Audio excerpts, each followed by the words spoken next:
Hello everyone, here we are going to start a new chapter. Chapter 1, Challenge of Nation Building. Here is the introduction. Lord Mountbatten, last Governor General of India, transfer power to Indians 24th March 1947. तो last India के governor general जो Britishers की तरफ से भेजे गए थे वो कौन थे? Lord Mountbatten. And he was the person जिन्होंने इंडिया को पावर वापस दी थी.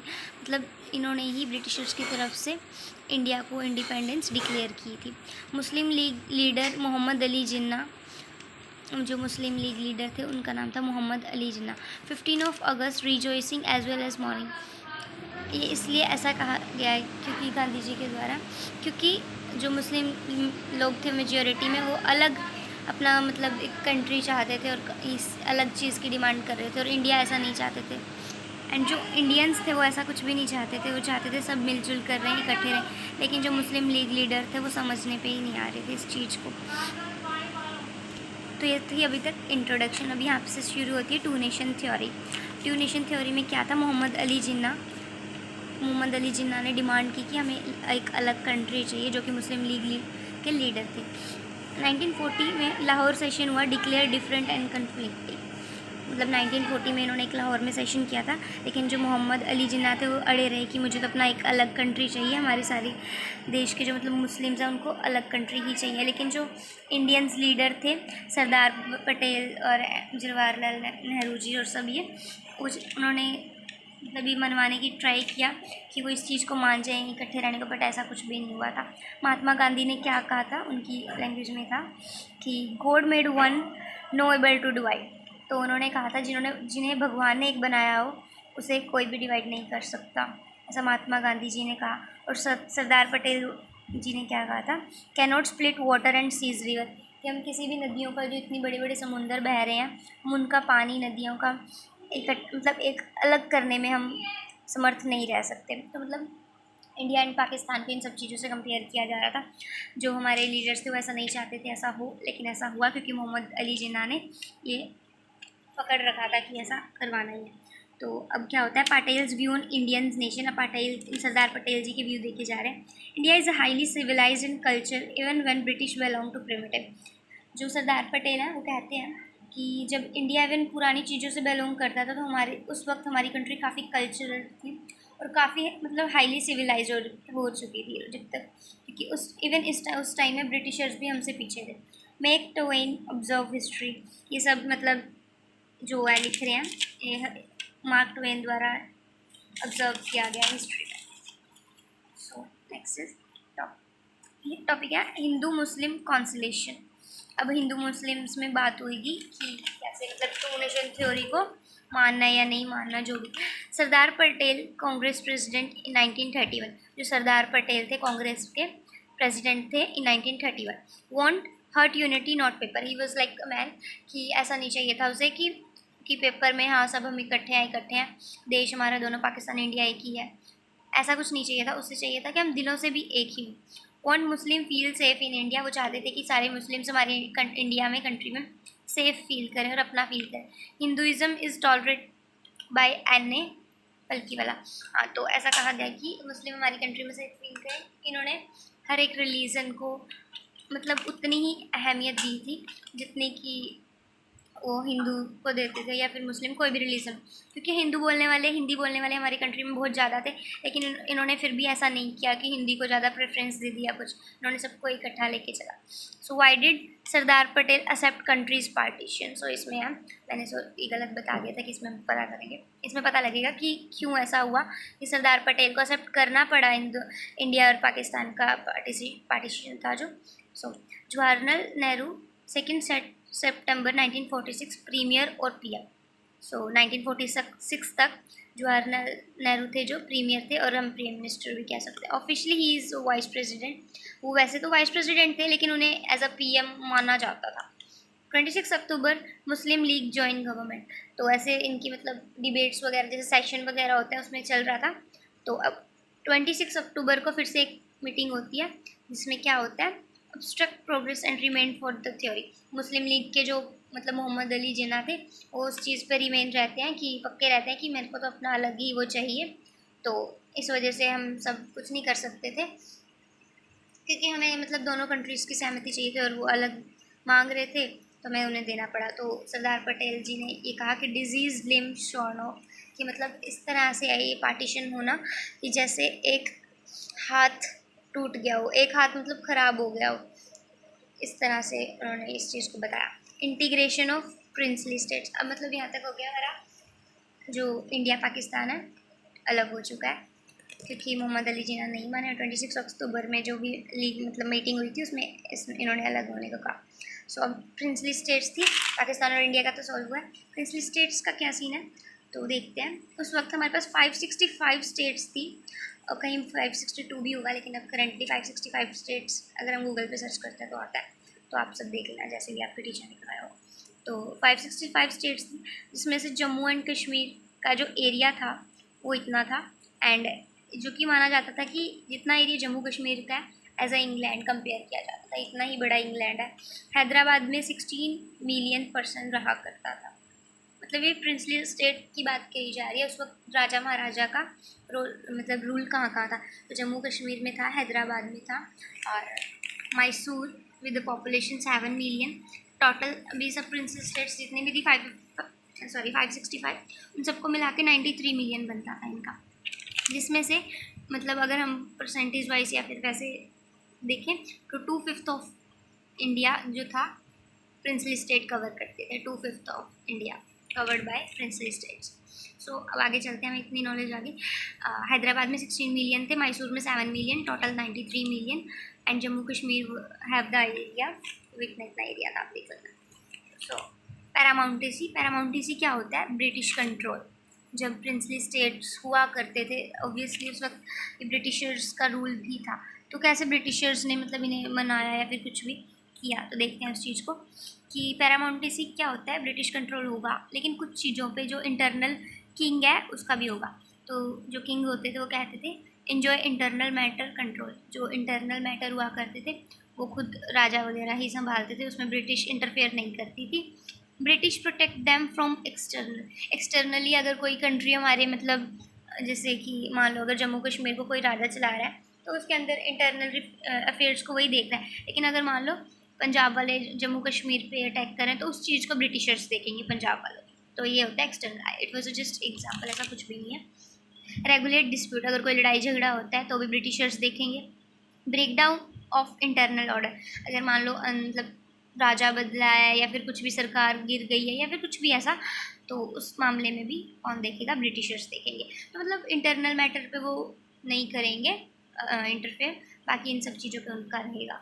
Problems for Prince state union, अब ये सब हमारे पास 565 प्रिंसली स्टेट्स थी, तो हमें अब इंडियन लीडर्स के आगे प्रॉब्लम थी कि इन्हें इकट्ठा कैसे करें। तो ये प्रॉब्लम्स आई थी, देखते हैं हम क्या था।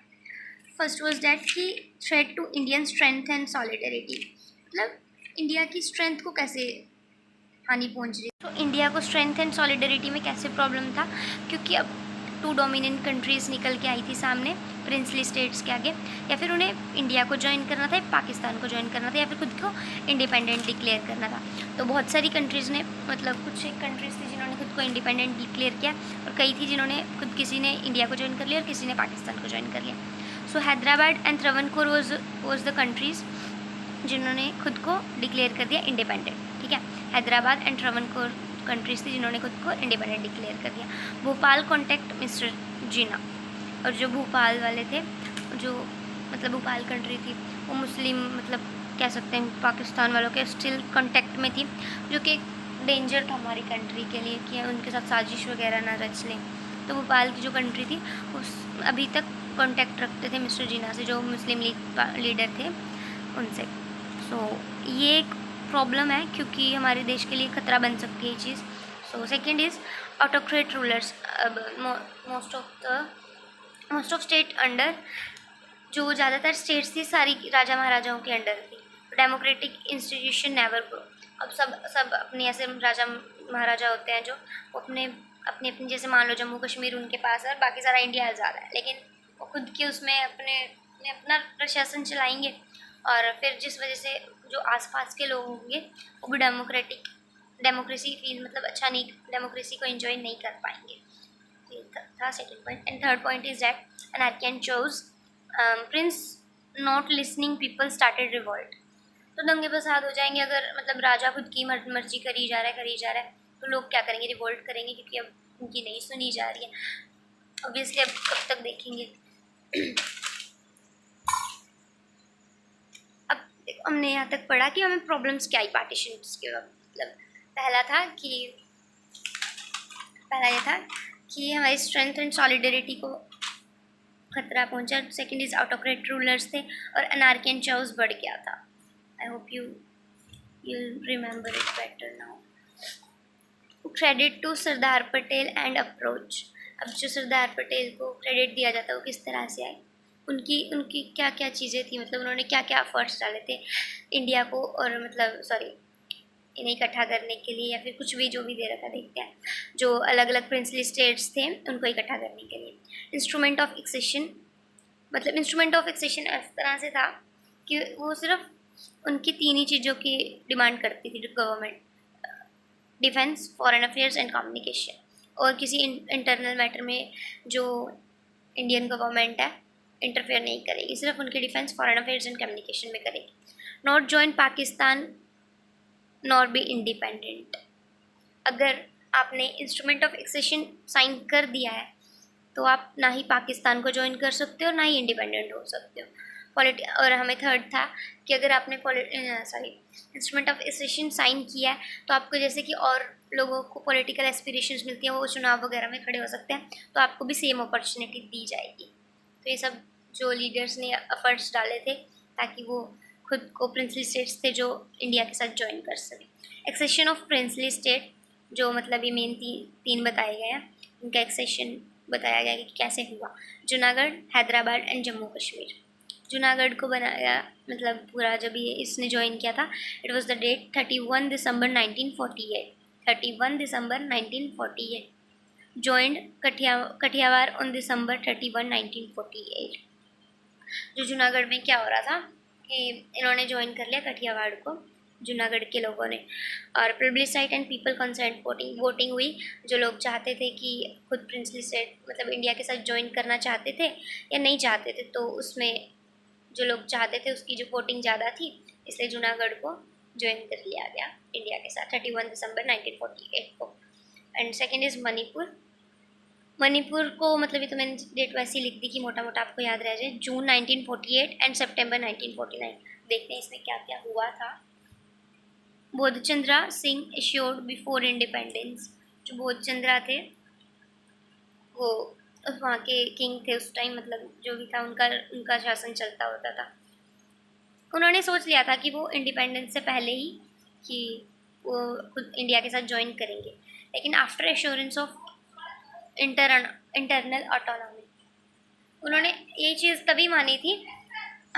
सो बोधचंद्रा ने क्या किया, उन्होंने पहले ही सोच लिया था इंडिपेंडेंस के वक्त ही कि वो अपने कंट्री को मणिपुर को इंडिया के साथ ज्वाइन करवा देंगे, लेकिन उन्होंने एश्योर कर लिया था, उनसे ये चीज़ कंफर्म कर ली थी कि अगर वो इंटरनल ऑटोनॉमी उन्हें ही मिलेगी, मतलब उनका ही थोड़ा राज होगा या फिर कुछ भी ऐसा कि उनको ही लीडर बना के रखेंगे, इंटरनल मैटर में वही अफेयर नहीं हो, मतलब इंटरनल मैटर में इंटरफेयर नहीं करेंगे। तो people force for legislative assembly. अब जो मणिपुर के राजा था बोधचंद्र सिंह को फोर्स किया जा रहा था, जो उसके पीपल थे उसे फोर्स कर रहे थे कि लेजिस्लेटिव असेंबली बनाओ। इलेक्शन ऑफ असेंबली जून 1948, तो उन्हें बनानी पड़ती है, और जो कि इसके इलेक्शंस होते हैं जून 1948 में। एंड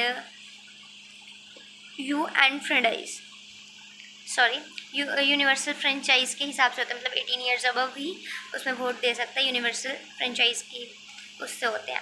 और कांग्रेस सपोर्टेड सम अपोज्ड।